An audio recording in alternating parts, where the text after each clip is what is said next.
Hello everyone, for Showcase 3 I'm here and I'm going to be talking about learners who are excelling and need extension or ways to take learning beyond the classroom. Now, for me, I think the best way to help learners who are excelling is to get them possibly into a gifted program if they are that far ahead. Otherwise, you can use programs or games that may have different levels and put them at a higher level than the rest of the classroom. Or if possible, you can enroll them into other classes that might be a grade above them. You can do this in an online format would be the easiest by putting them in different Canvas courses that might fit their level better. And I'm going to be talking about my lesson plan and how I can incorporate all of this together. So without further ado, let's go into my Canvas course. Here I am already in the Modules tab. In an earlier screencast, I already explained how the kids and the parents can get into their Canvas and can get to the Modules tab. Right now we're going to be looking at my lesson plan. So in the tab labeled Showcase 3, we're going to click the link that says Brain Pop Link. And this will bring us to our game that I used in my lesson plan.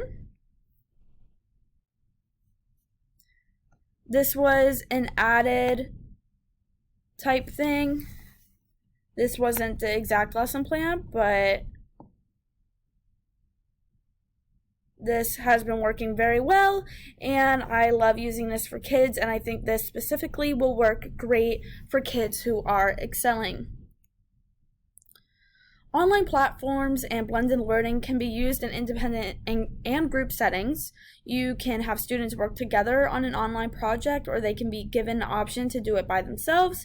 The technology is there, they just need to take charge and use it to get the outcome they would like. This right here is an example of something online that people would do independently, but my actual lesson plan, which is right here, this is a good example of it, is much more fun doing as a group activity when they're all learning together and working together to figure out what the verbs are, but it can also be used as an independent activity. You just have to feel out the classroom and determine what is best for each student, because you can make it a mix where some people are single, some people are groups. You just need to do what is best for your classroom. I also believe that both of these meet the ESTE standards. Naturally, online platforms and blended learning have everything to do with technology, so it involves all of these different classroom resources. In order to manage these, you need a teacher who understands how to use the resources correctly and have a hold on their classroom, which is why I love doing this activity here, because I will have a hold on my classroom. I will do what is best for my students, whether that is in a group or single, like what incentives they need. And if they do not want to do like an interactive classroom game like this, they can go back here and do quizzes, they can do vocabulary, and anything they need to be working on.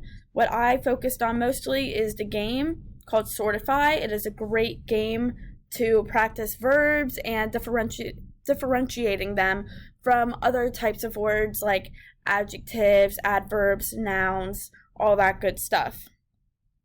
And there are many programs that invoke critical thinking and allow students to use the design process.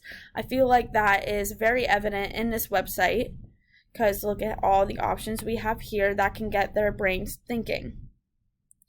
Technology and blended learning is a great way to connect and communicate with others. No matter where you are, there will be something available for you to communicate with your fellow classmates. With that, you can bounce ideas off of each other to ensure the best, most creative outcome. There are so many resources available for you to express your creativity. So here, when working with a group, you can bounce all your ideas off of each other.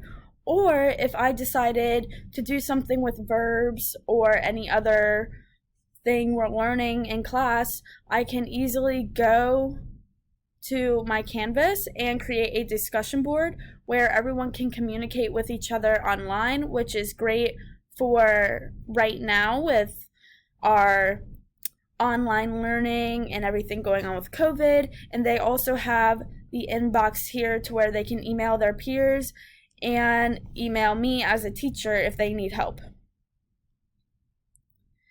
At the end of this module, learners will be able to differentiate verbs from other types of words and go past their general learning levels if they choose to do so or if they need to in general.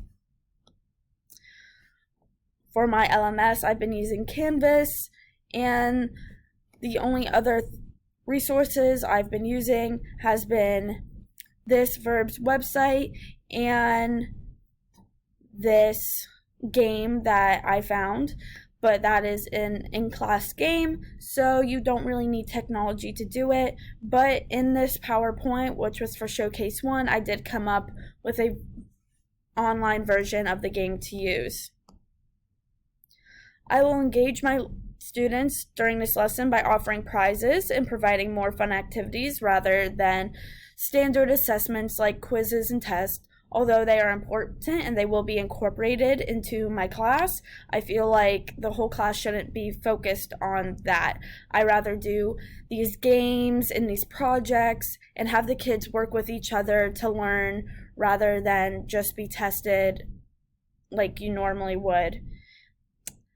I will help learners set goals by testing their knowledge before, during, and after we start the activity in class. They can use this information to further themselves and keep track of this knowledge for future lessons. I want to do this we can start here, and I want them to start by taking a quiz, and they will submit their quiz to me on Canvas.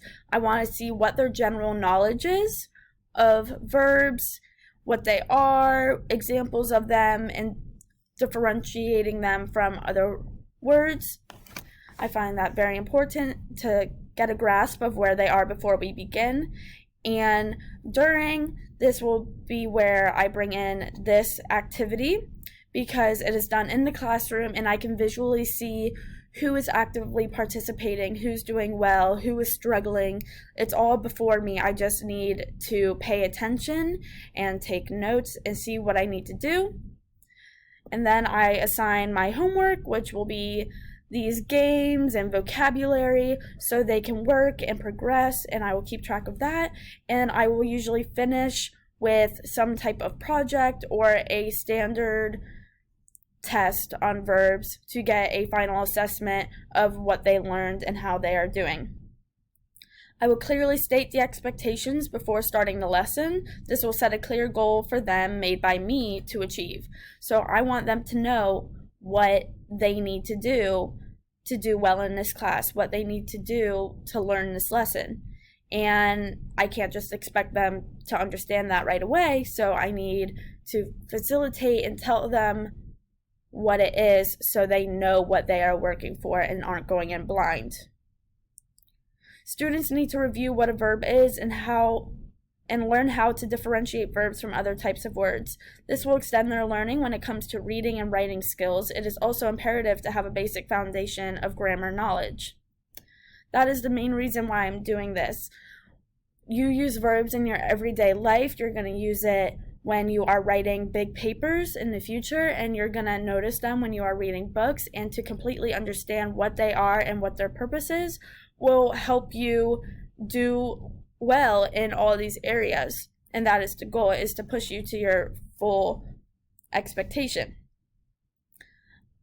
As you can see, I will have different activities and assessments planned, from my appetizers, entrees, and desserts, which I made a couple weeks ago in class.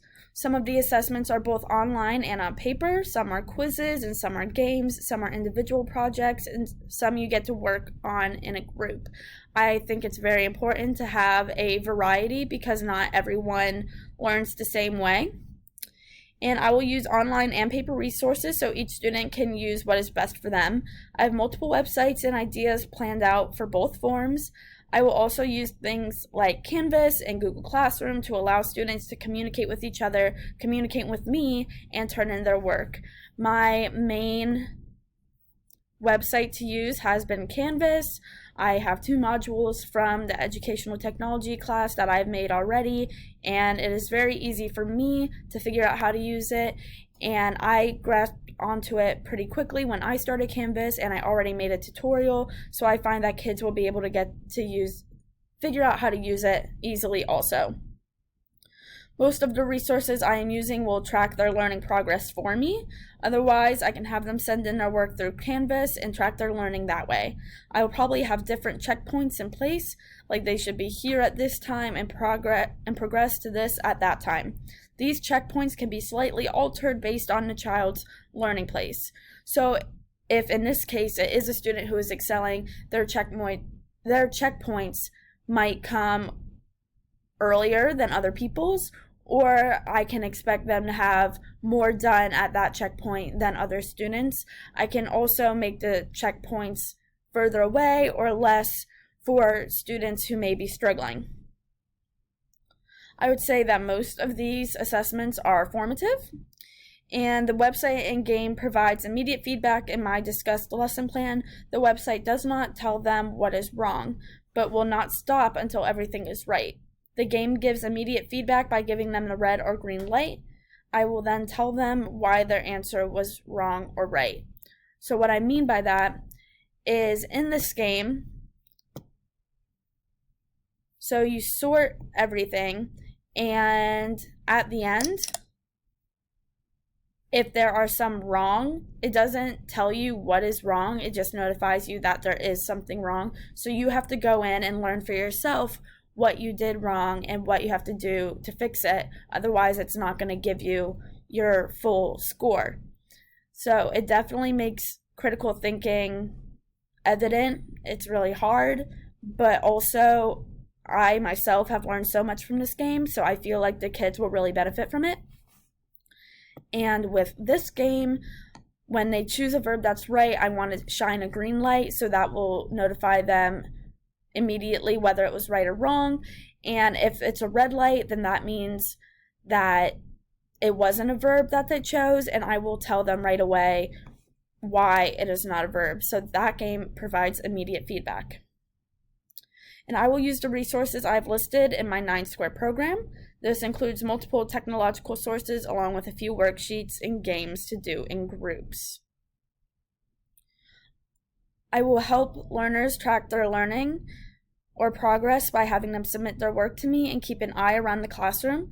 They will evaluate their own progress by trying to up their previous score on the quizzes and games I've listed for them to use as practice. I will promote student-student communication or collaboration by adding in a few group projects so they can bounce ideas off of each other. I can have them do this in person or use discussion boards on Canvas. So this is a great group activity, and we have our discussion board set up here for when students want to talk to each other. I just have to add it in so they have the ability to do that. I will encourage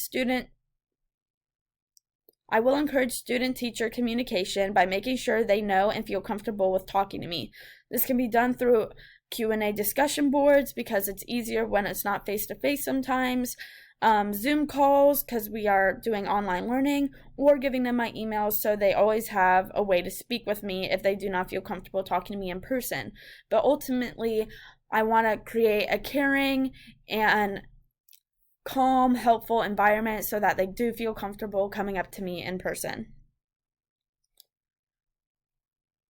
It is all about teaching to the students' needs. You have to be willing to bend a little to make sure everyone is learning at their level, whether that is moving slower or faster. I would want to make sure that all my kids have access to some type of technology, but also have paper resources if that is not a possibility. And that's how I would use the universal design principles to support learning and access. So that is my showcase 3. Thank you for listening. I had a great time this semester. Have a great day.